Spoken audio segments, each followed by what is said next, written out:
Eccoci qua ragazzi, bentornati sul canale, chiudiamo la saga pre-partita di Napoli-Fiorentina, ha parlato Mister Garcia, la conferenza stampa, andiamo a vedere accordi, disaccordi, fatemi sapere cosa ne pensate nei commenti, che partita vi aspettate, appunto Napoli-Fiorentina. Per me dobbiamo fare 3 punti nella maniera più assoluta perché c'è la pausa e non possiamo, o meglio, la classifica non aspetterà ulteriori passi falsi da parte nostra. 3 punti è un imperativo. Andiamo a vedere cosa ha detto Garcia. E ovviamente, se vi va, iscrivetevi al canale, ragazzi, attivate la campanella. I soliti passaggi che a me fanno tantissimo piacere, ma fa ancora più piacere la sezione commenti qui sotto dove ci confrontiamo, come sempre. Partiamo. È la partita più importante della sua stagione. La gara più importante è sempre quella che arriva, ma sono d'accordo, siamo a pari punti, vogliamo blindare il terzo posto, eccetera, eccetera. Vogliamo blindare il terzo posto? Ottimo, ragazzi, dobbiamo vincere per forza, per forza.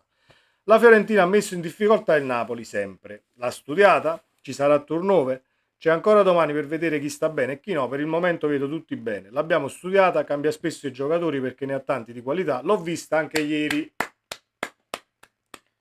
Cominciamo a vedere le partite del diretto avversario, ottimo così, non cambia il suo modo di giocare in base ai risultati. L'ho vista forte sul gioco aereo, è una di quelle squadre che ha fatto più gol di testa e ci somigliano nel recupero alto nella metà campo avversaria. In questo credo siamo primi e loro secondi o il contrario, non ricordo. E aggiungo su questo la Fiorentina ha anche un neo ricorrente dall'inizio del campionato, sempre alti e prende imbucate scavalcando la linea difensiva in una maniera impressionante perché poi non sono velocissimi sui centrali comunque difensivi, sono veloci ma non velocissimi, possiamo fare male, con questo però non voglio dire e dare input di impostare una partita raggruppati e in ripartenza perché non è il caso, non la portiamo a casa in questo modo. Udinese, Lecce, Real, tante belle cose ma qualche ombra. Cosa manca? A Lecce non abbiamo preso gol. Non prendere gol ti aiuta molto a vincere vista la potenza di fuoco davanti. Siamo la squadra che subisce meno occasioni della Serie A, diamo pochi tiri agli avversari, 7 di media, ma poi finiamo spesso per prendere gol e quindi dobbiamo migliorare su questa percentuale. È vero perché il Napoli prende 5 tiri verso la porta e prende 2 gol, a volte anche 3. Su questo punto sono d'accordissimo con l'analisi fatta da Garcia. Ecco qua un fatto importante. Rachmani recupera almeno per la panchina. Gollini, Juan Jesus. Analizziamo le situazioni. Allora, Gollini e Juan Jesus dovrebbero rientrare in gruppo settimana prossima. Amir ha fatto una parte con noi oggi, vediamo domani. È quasi recuperato. Ovviamente non lo rischieremo, ma se è disponibile non serve lasciarlo fuori, anche se non avrai 90 minuti. Io dico, Nathan e Ostigard hanno fatto bene finora, c'è la pausa, facciamogli fare l'ultima gara, poi avranno anche tempo, Nathan avrà tempo per riposare o staccare un attimo la spina perché Ostigard sarà convocato in nazionale. E la cosa interessante è questa, non siamo in urgenza visto la coppia Ostigard-Nathan, ma l'importante è che non vada in nazionale, altrimenti va lì, poi si fa male, non gioca e torna indisponibile. Rachmani, capite? Non vada in nazionale. Recuperato nemmeno nella totalità dei 90 minuti. Domani io non lo rischierei.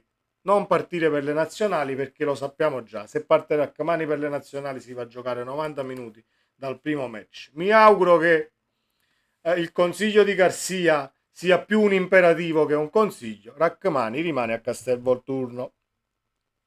Il procuratore di Mario Rui ha avuto parole molto dure per lei, vuole replicare.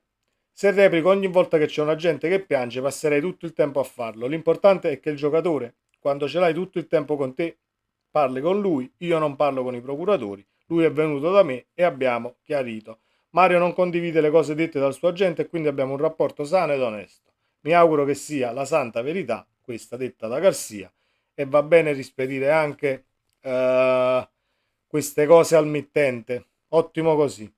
La sconfitta amara con Real può dare persino più consapevolezza in campionato. Sì, deve essere così. Abbiamo raggiunto un livello alto con più concretezza difensiva, dobbiamo rimetterla in campo domenica.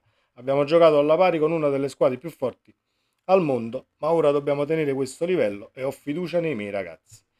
Lindstrom, ecco qui, Lindstrom ha avuto poco spazio, il percorso di inserimento è ancora in corso e non ha avuto le responsabilità che voleva, le risposte che voleva, non le responsabilità. Gianni, riesci a leggere?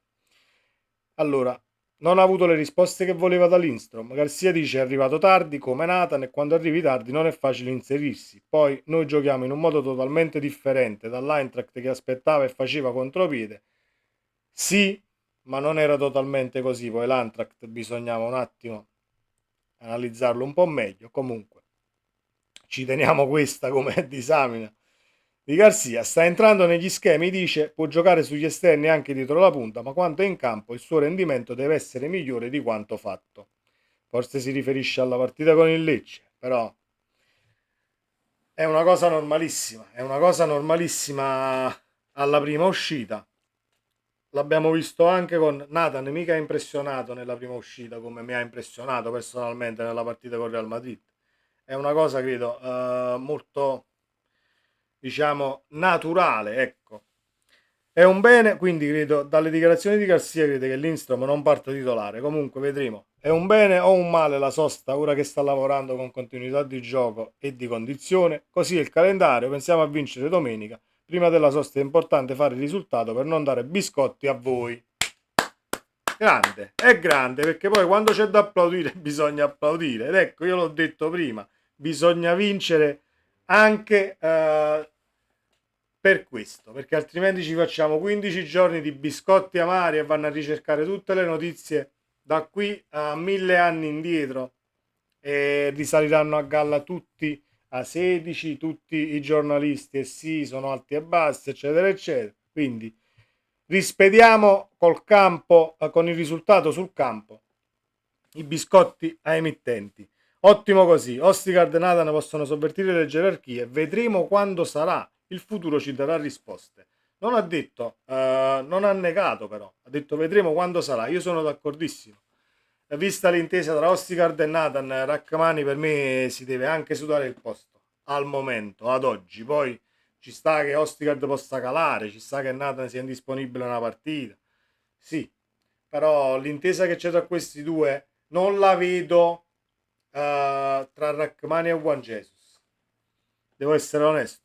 Ovviamente sono poche le partite, però per quello che abbiamo visto, questo è il mio pensiero. Quel gol beffa può rappresentare un limite, parliamo del gol di Valverde. Potevamo fare meglio, non si può lasciare Valverde calciare senza uscire su di lui velocemente. Sono dettagli che fanno la differenza. Sì, si doveva uscire assolutamente, il calcio d'angolo non c'era. Tanto per mettere i puntini su lei. Il consiglio dei saggi di cui ho parlato è settimanale, avviene singolarmente. Che confronto è? L'ho sempre fatto in tutti i club, dice Garcia, a me piace a volte scherzare. Alcuni crearono un consiglio dei non saggi e si fa una risata. Posso dirvi che dall'inizio della stagione che l'ho sempre convocato io, mai il contrario. Ma mi diverto a leggere alcuni di voi. Allora, io voglio prendere per vere, molte di queste parole sul fatto di Giuffredi Mario Rui, sul fatto del consiglio dei saggi. Ottimo l'imperativo, che è un consiglio però suona più come un imperativo a Rachmani a non partire per la nazionale. Mi auguro che sia così, o al limite il Napoli scenda in campo e non lo so, faccia da mediatore tra Rachmani e la nazionale e si trovi un accordo, perché non è il momento di rischiare un'altra volta e ritrovarsi con una linea mediana. È vero, rientrerà Juan Jesus forse tra 2 settimane, perché poi c'è la pausa, ma dobbiamo avere tutti e quattro i centrali disponibili. Già saranno 15 giorni quelli della pausa sul chi va là, cercando di far tornare tutti interi, senza avere affaticamenti vari e quant'altro. Ci sarà il Verona, ci sarà il Milan, c'è l'altra partita di Champions importantissima con l'Union Berlin, perché quelle sono le partite poi che devi andare a vincere. Sulla sconfitta a Napoli contro il Real Madrid ci puoi anche passare sopra a livello di punti, perché il Real Madrid, perché è una partita da tripla. Non è una partita da tripla quella contro l'Union Berlin, è una partita da 3 punti che devi assolutamente fare per il girone in Champions. Comunque, una conferenza tutto sommato esaustiva.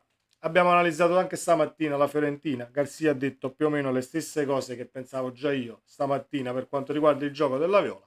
Sempre Forza Napoli, ragazzi, fatemi sapere cosa ne pensate di questo video. Iscrivetevi al canale, ci vediamo nel prossimo contenuto. Ciao!